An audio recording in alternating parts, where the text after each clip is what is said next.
अब सबसे बड़ा बात यहाँ पर क्वेश्चन मार्क आता है कि सर क्या सिलेबस में चेंज है? तो बिल्कुल बहुत सारी चीज़ें ऐसी हुई हैं जो सिलेबस में भी चेंज हुई हैं, और ना सिर्फ एक सब्जेक्ट में बल्कि सारे सब्जेक्ट में अगर हम बात करें यहाँ पर तो सबसे पहले अगर हम पॉइंट बात करते हैं रीजनिंग को लेकर, देख ठीक, अब पहले किंग था क्योंकि वो प्री में पूछा जाता था, अब वो किंग प्लस किंग मेकर दोनों बन चुका है। क्यों? क्योंकि वो प्री में और मेंस में दोनों में आपका ये पेपर आ रहा है। ठीक, बहुत जैसे ये पूरा रीजनिंग का आपका सिलेबस था, कुछ नया ऐड नहीं हुआ है, जैसे पहले आता था अभी वैसे आया है। लेकिन पहले यहाँ पर इतने सारे टॉपिक्स में एग्जामिनर भी सोचता था कि यार 25 सवाल देने हैं, किन में से उठा के दूं। ठीक है, तो पिछले कई सालों से कुछ टॉपिक ऐसे थे जैसे नहीं आ रहे थे जिनके ऊपर क्वेश्चन, जैसे डिसीजन मेकिंग हो गया, इस पर बैंकिंग में क्वेश्चन आता था, प्रॉब्लम सॉल्विंग हो गया, बैंकिंग में क्वेश्चन आ रहा था।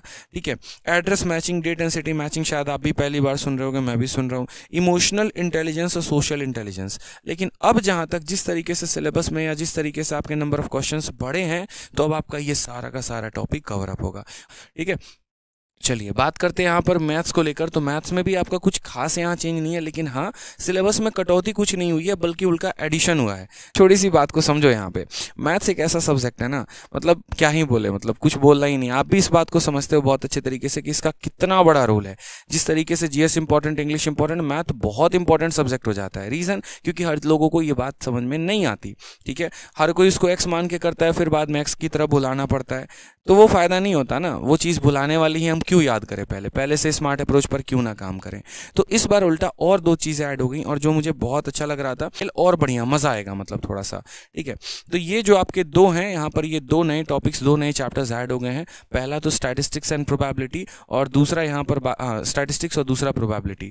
ये पूरा बहुत अच्छे तरीके से मीन मीडियन मोड, और इसका झलक आपको दिख गया था सीएचएसएल के पेपर में। आप सीएचएसएल का प्रीवियस ईयर उठाकर देखिए, मीन मीडियन मोड तीनों पर क्वेश्चन आए हैं, स्टैंडर्ड डेविएशन पर भी क्वेश्चन आया। बहुत पहले मैंने यहाँ पर जो है एक मुन्नी मेथड के नाम से पूरा का पूरा स्टैटिस्टिक्स आपको यूट्यूब पर पढ़ा रखा है। बाकी इस बार प्रोबेबिलिटी में थोड़ा खेल और करेंगे बढ़िया तरीके, इसमें कंपटीशन और ज़्यादा होगी।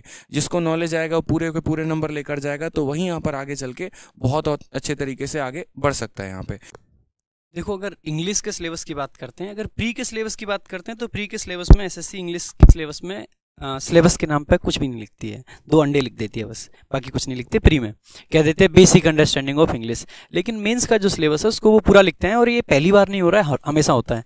तो अगर आप नोटिफिकेशन में प्री में छोटा सा देखें तो ये मत समझना कि अब की बार इंग्लिश कम आएगी, वो हर साल वैसा ही आता है। मेन्स में हर साल डिटेल में लिखते थे, अब की बार भी डिटेल में लिख रखा है। मैं आपको बता देता हूँ कि कौन सी चीज़ें हैं जो एसएससी ने अब की बार नई लिखी हैं। देखिए, क्वेश्चन आपके पास में अब की बार लिमिटेड है, पहले 200 क्वेश्चन होते थे, अब की बार 45 क्वेश्चन हैं। तो ये मत समझ के बैठिएगा कि नरेशन या वॉइस आपकी 20 आने वाले हैं या 25 आने वाले हैं, वैसा अब की बार नहीं होने वाला है। एक तो एसएससी ने जो नया वर्ड ऐड किया है सिलेबस में, वो है सेंटेंस स्ट्रक्चर।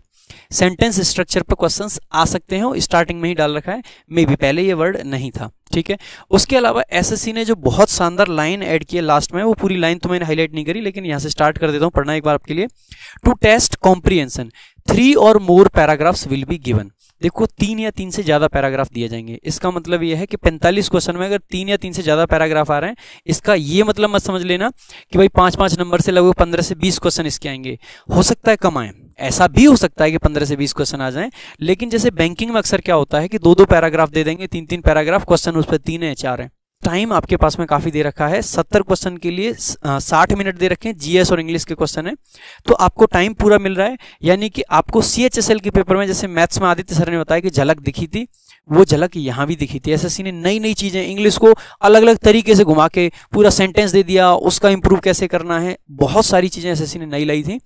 तो यहाँ पे ये फिर से हो सकता है। अब बहुत खास बात है कि जो बाकी के 2 पैराग्राफ होंगे वो एडिटोरियल या किसी रिपोर्ट पे होंगे, यानी कि इनडायरेक्ट वे में एसएससी कह रही है भाई मुश्किल होंगे, तैयार रहना। ठीक है, का ये एक सिंपल होगा, 2 मुश्किल होंगे। ठीक है, ध्यान रखना इस चीज को। उसके अलावा कंप्यूटर का अगर मैं सिलेबस बताऊं, कंप्यूटर के बेसिक्स की बात करी गई है। इसमें बहुत ज्यादा आपको कुछ नहीं है, क्योंकि क्वालिफाइंग नेचर का पेपर है, लेकिन हाँ एक बार पढ़ जरूर लेना, ऐसा ना हो कि बहुत स्कोर करने के बाद में यहाँ पे क्वालिफाई ना कर पाओ।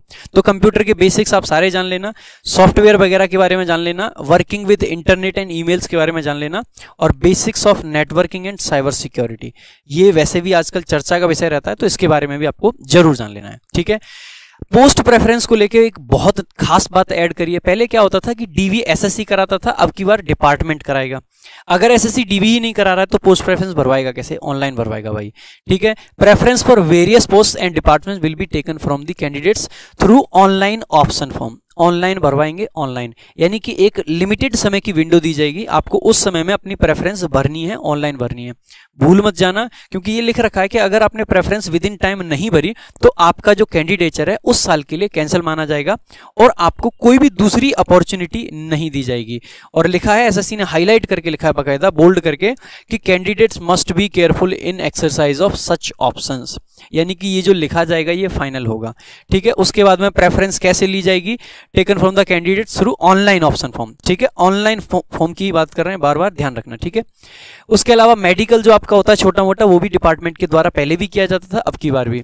यहाँ पे लास्ट में जो लास्ट पॉइंट है वो बहुत खास है, merit list will be prepared on the basis of overall performance of candidates in tier 2 examination only, यानी कि टीयर 1 क्वालिफाइंग है, ये बात यहाँ पे लिखी गई है। ये जो ओनली शब्द है ये एकदम उस बात पर मुहर लगाता है कि हाँ भाई आपका टीयर 1 क्वालिफाइंग ही है।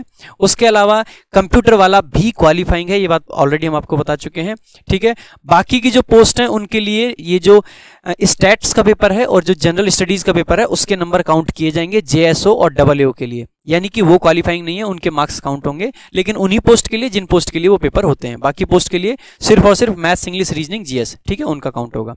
तो ये सारी पूरी जानकारी थी, कंप्लीट जानकारी थी। ठीक, आप इस वीडियो को, ना सिर्फ ये वीडियो आज इंपॉर्टेंट होने वाली है, बल्कि आज से 5 साल बाद भी अगर कोई बच्चा नया तैयारी करने को सोचेगा ना, और वो ये भी सोचेगा कि यार तैयारी करनी कैसे है, क्या क्या चेंजेस हैं, क्या मॉड्यूल है, तो भी उसके काम की ये वीडियो आनी है। तो इसीलिए आप इस वीडियो को ज़्यादा से ज़्यादा शेयर करें, किसी की लाइफ बर्बाद ना हो एक छोटी सी मिस्टेक की वजह से, कम जानकारी की वजह से उसको कोई प्रॉब्लम ना हो। ठीक, तो ये वीडियो आपके लिए बहुत महत्वपूर्ण